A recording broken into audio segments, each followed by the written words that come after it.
this next question I think is probably my favourite question that got submitted. It's not worded in language that I would use, just bear that in mind.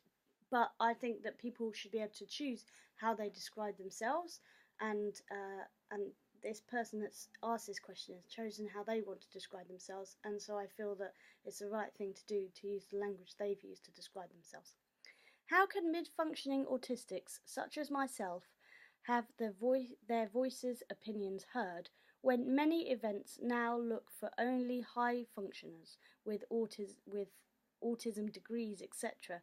I've even seen tweets with high functioners with postgraduate qualifications say non-academic autistic people cannot understand their own autism.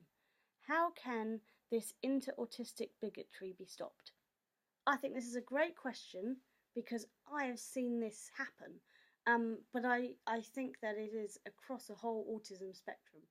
Um, the research that I do, I wouldn't call myself an academic at all. I don't have any GCSEs, I don't have a degree, I don't have any postgraduate qualifications, nothing like that.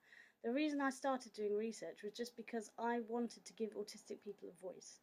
And what I'd say to anybody that is interested in being involved with research is to contact institutions like, for example, the Centre for Research in Autism and Education at UCL, which is University College London, and or researchers like the Sarah Cassidy, who works for the University of Nottingham, and there's a number of people who work in autism research who champion the voices of autistic people, regardless of where they are on the spectrum.